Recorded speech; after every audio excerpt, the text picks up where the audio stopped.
I came from the mud. There's dirt on my hands. It took us 7 years and 8 months to find this model that scales. Yeah. So we say internally that it only took us 7 years and 8 months to get product market fit. So you need some very patient investors for that time. Very patient. Extremely, best part of 8 years, yeah. And you have no gray hair. Try to catch me howling at the moon. Well, hello, good morning, good afternoon, good evening, and welcome to the stream, an unscripted, unedited, free-flowing conversation featuring guests who reject the status quo with a bias for action in the world of water and beyond. My name is Tom Freyberg. I'm an environmental journalist and content creator specializing in water. And I'm Will Sarney, a water strategy advisor and investor, doing my part to solve wicked water problems. A big thanks to our sponsor, Raymond James, and charity partner, Frank Water, and our impact and knowledge partners. And today we are delighted to be joined by... Was that a plug for Deloitte? Wait, Tom. Do you know someone who used to work from them? I don't know. Look at that, Will. Ultimate professionals. We are going to keep going because we are unscripted. We're not going to re-record. So we are delighted to be welcomed by Jairo Trad, who is the CEO and co-founder of Kilimo. Jairo, good to see you, my friend. How are you? Great. I'm very happy to be here having this free-flowing conversation with you guys today. You've been well briefed already. You know the score. Good. Well, you have actually said to us that you are a listener and you've still agreed to come on the show. So yes. Yeah, you know what you've let yourself in for, which is impressive. Yeah, I know. I'm bracing for what comes next. I'm happy to you'll do great. I hope so. Okay, so Jairo, we're focused on water and agriculture as part of season 7.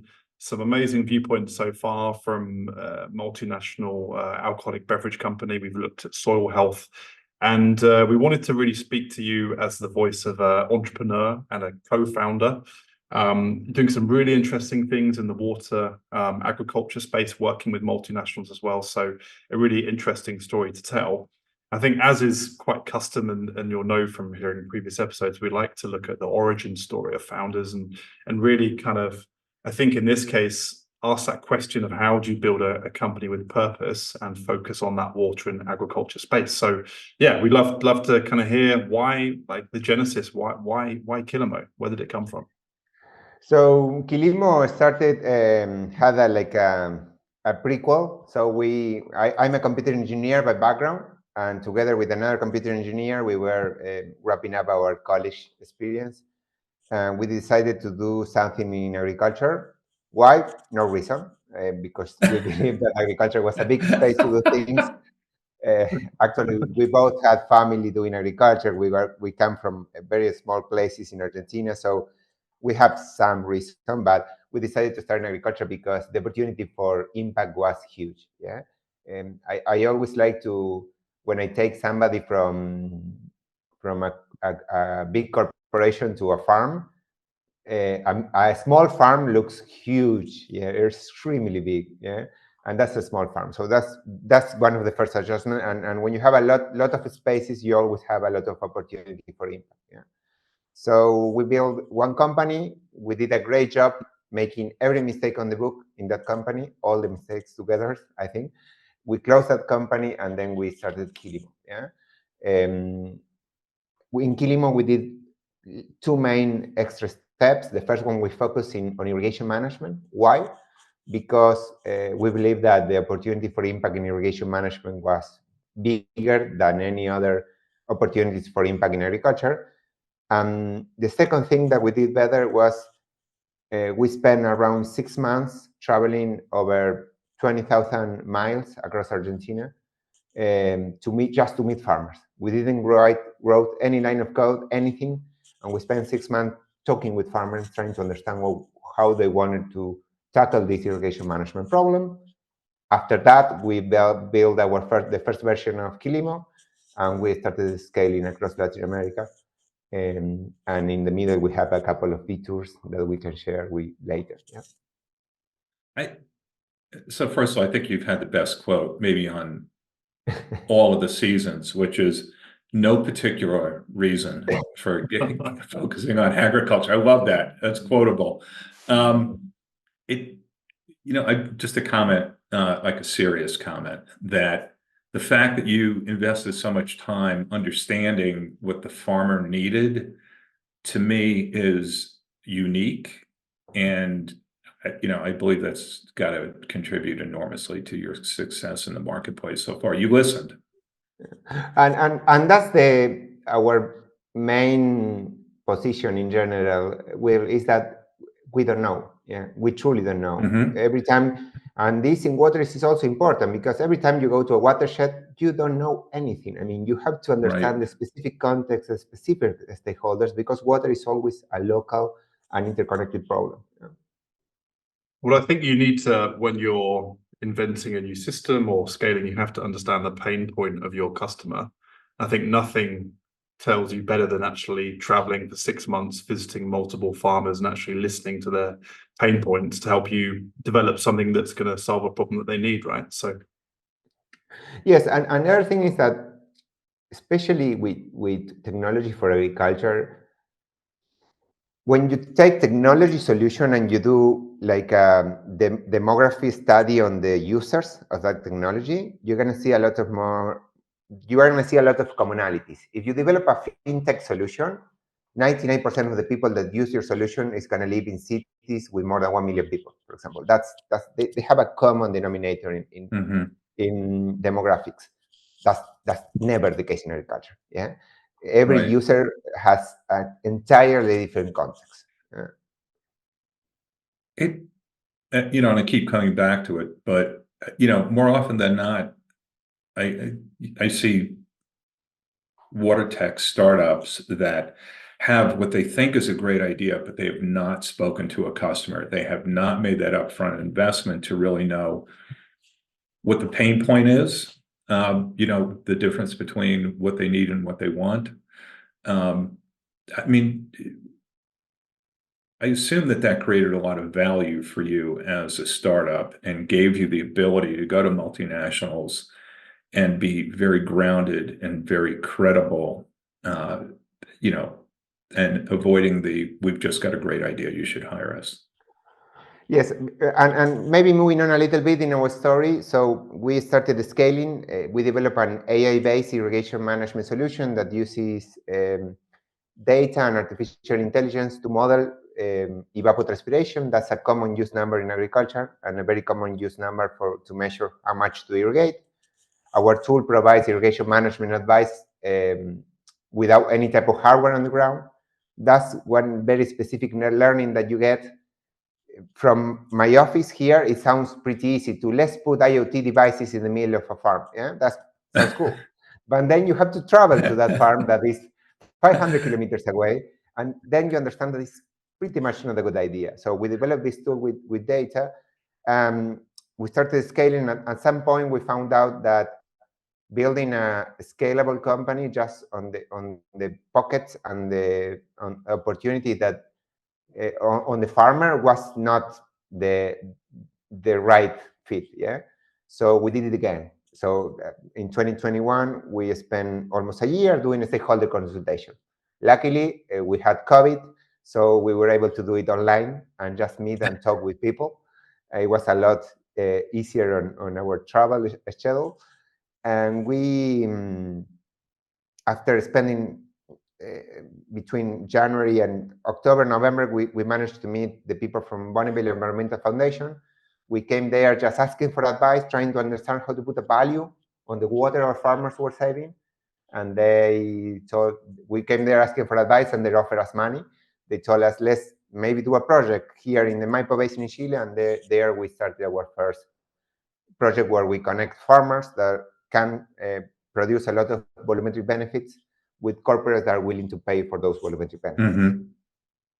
Very, very, very interesting and innovative business model.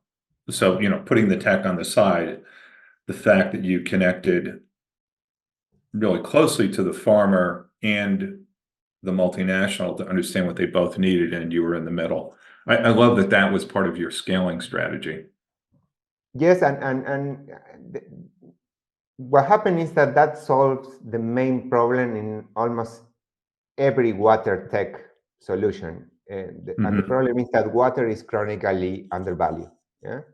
Especially in agriculture. There is a reason for that. We want to produce our own food, so we don't want to charge trillions of dollars for water, but that leads to waste, yeah? Almost any farmer we get anywhere in the world can save 20% water just by adjusting their management, yeah? And that's consistent with all the literature. Any irrigation management tool can save 10, 20, 25% water, and that's a lot of water. And it happens to be that you have many corporations that want to invest in water security in their watersheds that are willing to pay for those volumetric benefits. Yeah. It sounds like there's a lot of innovation in the business model, and you've clearly looked at actually going beyond the kind of farmer to farmer sale point, right? Even though that's ultimately where the pain point is, but actually as a scalable solution, you need to look for kind of larger partnerships to help achieve that. So talk to us like any founder, having sleepless nights over financing, funding, investment, kind of where investors came into this, like as part of the journey. And you mentioned you had that first company and you made some mistakes, shut things down, but actually like seed capital and where you are now. So yeah, when with Kilimo, when we started Kilimo, we have had like zero connection with the venture capital scene. I mean, the scene is not that big here in Argentina either, but in Latin America. But we have to like build things from the scratch there too. So what we did is we use a very useful tool for founders like ours, where you do high resolution fundraising. We raise 50K, 200K, a million, 2 million. So we did everything step by step. Initially, we we aimed for agtech investors. So we have several investors specialized in agriculture technology. We also have some investors that are much more focused on impact. Impact is native for us. We are a company that is here because it has a purpose. Yeah, our purpose has always been reshaping the value of water in agriculture. That's something we think is broken, and we're trying to solve. And when we develop this unique business model that we have now, where we connect different stakeholders, and this model is scaling really, really good, we started raising our Series A. And what happened there was interesting, because the first investor we aimed for were climate investors. Yeah. And now I don't call them anymore climate investors. They are carbon investors. Yeah. One carbon investor that is very well known for taking huge risks as an investor. Everybody knows that they are the investor that takes a lot of risks. Told us that water was too risky for them. Yeah. So they take crazy risks in carbon stuff, but not in water. Yeah.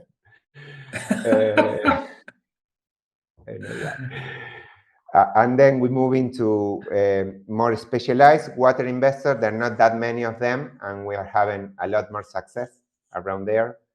We cannot say anything right now, but we will be able to share some news soon about that. That's fascinating that a carbon investor viewed water investments, tech, as too risky. Yes, because there is this sense, and I think that corporations sometimes do have this sense, that you cannot win in water. Yeah, there's going to be an angle that makes whatever thing you're doing in water not the best solution. Yeah, the complexities of tackling a problem that is a true collective problem. Yeah, water is one of the most shared problems that we have as humans, and the complexities of tackling a problem that connects with something that is so intimately connected with us. So everybody has a different internal conversation with water, you and I and everybody else. So make it the problem not so cool to invest on, because it's hard to be a winner here. it's a good news that we have a lot more investors in the space. You might know a couple of them, and I think it's getting better. It's getting better. That's good. Yeah, we certainly know the good, the bad, and the ugly. Not that we can Yeah. say who is who on publicly on this podcast, of course, but yeah, I mean, it kind of raises the question, doesn't it, of whether there's an appetite for more investors in this ag tech water space? Because I was at a conference in Berlin recently where a European investor kind of said, is VC, venture capital investment, the right fit for water, given the need for quick returns and scalability? Whereas if you look at water per se in the utility space, it's not the quick returns and it's not the scalability because it's quite a fragmented market. But actually, if you're looking beyond the utility space in water and ag, as you've demonstrated, there is a certain scalability if you find the right partnership. So it's almost a reframing of water and that investment play as well. The answer there, Tom, is, at least from our point of view, is that they are right. Water is not the right fit for a 10-year VC. Yeah. So we are an example of that. It took us 7 years and 8 months to find this model that scales. Yeah. So we say internally that it only took us 7 years and 8 months to get product market fit. Yeah. So you need some very patient investors for that time. Very patient. Extremely, Yeah. best part of 8 years. Yeah. And you have no gray hair. I mean, how did that happen? No, we started very early, very, very early. You started when you were 15 or something, right? Okay. Something like that. Yeah. The kids of today. Right. It's a long process. It takes a long time, and you have to have patient investors that understand that which are the cycles. So in the end, what we are going to end up doing in Kilimo is we have invested for one big part of these 7 years, this first 7 years, and we're going to buy them out and take new investor for the next 6-7 years. So that makes a 12-year cycle, and I think a 12 to 15-year cycle is better. I have seen VCs trying to, when they're doing climate things, trying to extend the period, because everybody is starting to understand, either in agriculture or in climate, you need more than 10. Yeah. It's an interesting transition, isn't it? Because you mentioned you had investors for the first part of your journey that would have a certain patience and the way, and then you're kind of buying them out, and then you've got tagging in new investors for the kind of next phase, ultimately, which is a very different chapter and trajectory of where you were, right? So that's quite interesting dynamic as well. So, so run us through. I noticed there's one thing on your kind of messaging and website is around water positivity. So leading the way for a water positive future, which seems to be quite a common theme, particularly with a lot of multinationals right now with 2030 water positive replenishment targets. So yeah, give us your untarnished view on kind of why you've kind of hooked around that. Wording is an extremely common discussion inside Kilimo. What happens to us is that every company, every corporate partners that we have want to name things in a different way. Yeah, we don't judge. We understand that wording in water is important. Yeah, we have to learn that the hard way at some point. But how you say things and how you convey messaging is very important in the water space. So far, water positive sounds like a good enough umbrella for the different activities that water replenishment, water stewardship companies are investing in. Yeah, well, so kudos to you for picking up on that and embracing it and translating it into your business and business model. I agree with you. Water positive can mean a lot of things. It can be replenishment, water offsetting, but it could be all sorts of initiatives that have nothing to do with volumetric calculations, and more of the human side, the people side of it, improving economic and social well-being for the small farmer and so on. So I agree with you. It's a good take on what's going on in the marketplace and giving you enough of a tent, if you will, to work for a number of multinationals and other stakeholder groups, including NGOs. And there will, just to be very, very clear in this point, what we do care is about the impact, the quality of the data. We every time we send a new report to our new corporate partners, they tell us that they're getting way more data than what they're usually expected to get in a replenishment projects. We are we provide the most detailed and verifiable volumetric benefits in the space, and that's why we are one of the biggest private provider in the space. Jairo, this is a really interesting point. So what you're highlighting, and correct me if I'm wrong, is that there is a range of quality of data supporting replenishment projects. And your, let's say, competitive advantage is that you are delivering high quality, verifiable data that delights the multinational that is very keen to offset gallons and liters. Fair to say? Yes, we are the best, yeah, and we know we're the best, and we're going to continue to be the best in the space, and not because we are not humble, but because it's that what it is. Jairo, you're so humble. For you to say that, that's awesome, by the way.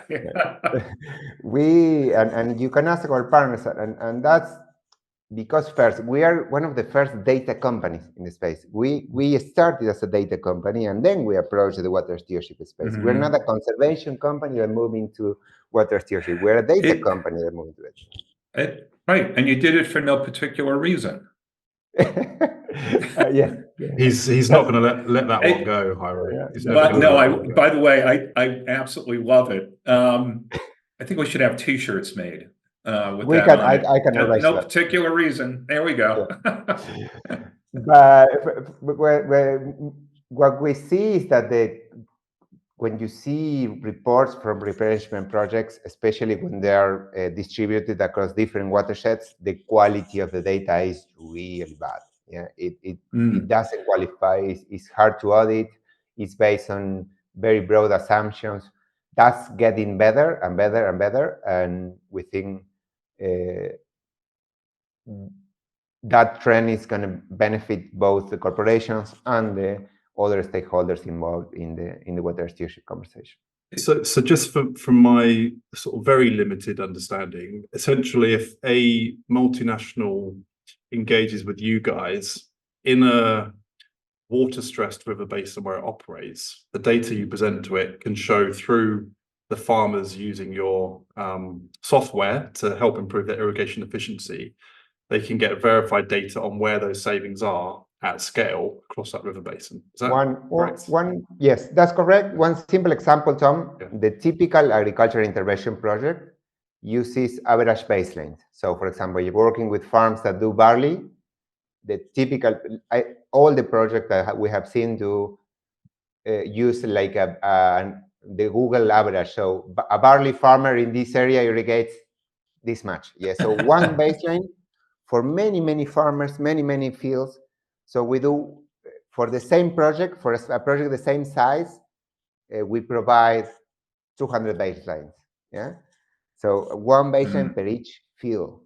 Yeah, and that changes everything because average in agriculture does not exist. Average are not applicable in agriculture. Every field, every farm is totally different.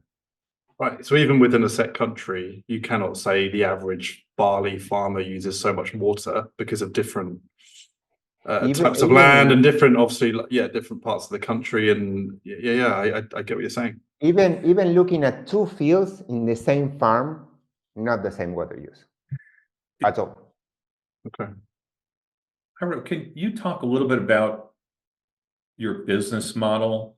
So when I first met you, I recall you sketched it out at UN Water Week and showed me it was essentially a flywheel where it took the friction out of selling to a farmer, which I've never been a farmer. I won't ever be a farmer, but I can't imagine paying for technology with an incredibly thin margin. But you've cracked that code.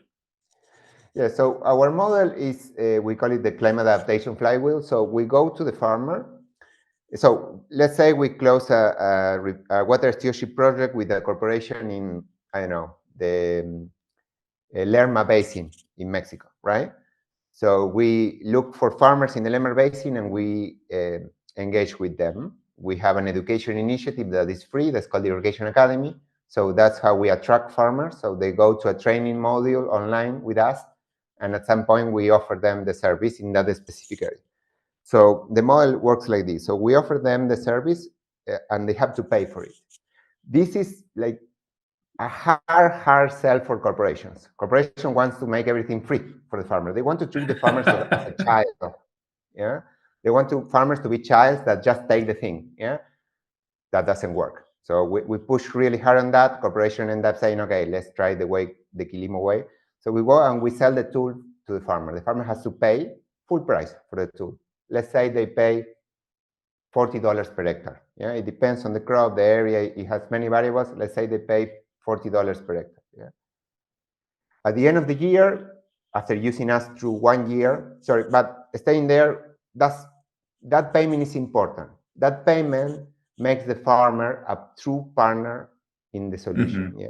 They're not an object, and also the evidence is overwhelming. Every time you give technology for free to farmers, they don't use it. Yeah, you can look at any evidence on any intervention in the space, that's not going to work. So they pay for the technology.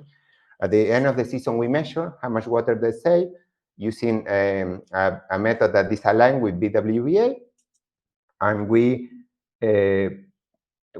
allow the corporation to take those volumetric benefits as a claim. They pay us for that, and we share a significant part of the money with the farmer. How much we pay the farmer? It depends on the area, the region, but between 30 to 100% of the money they pay us. So they're earning money for saving water. That's unique. That is incredibly unique. And I love that the farmer has to pay because they will then value what you do. And that, again, very unique relationship with, an ag tech company or a carbon company and a multinational. It's really fascinating to me. And what we see is that makes all our internal indicators better. So farmers that are engaged with Kilimo are 10% more likely to be using the tool. So we track how much they use the tool. Farmers inside a replenishment project use the tool 10% more. Yeah, we retain almost all of them. It's really hard to lose a farmer if they're engaged inside a replenishment project compared with farmers that are just paying for the solution, our solution or other irrigation management solution. So it's pretty unique, and it works because it solves the problem. Every irrigation management tool is selling a farmer a tool to make more efficient a resource that is essentially free. Why would they take that tool? They don't need to be more efficient in a resource that is essentially free. There's no point in doing that unless there is a clear incentive to do it. And then over the first 5 to 7 years of using the tool, farmers develop the habit of using technology to make decisions. And then when the incentive leaves the table, they still stay with the solution because it's part of the curing process. Right.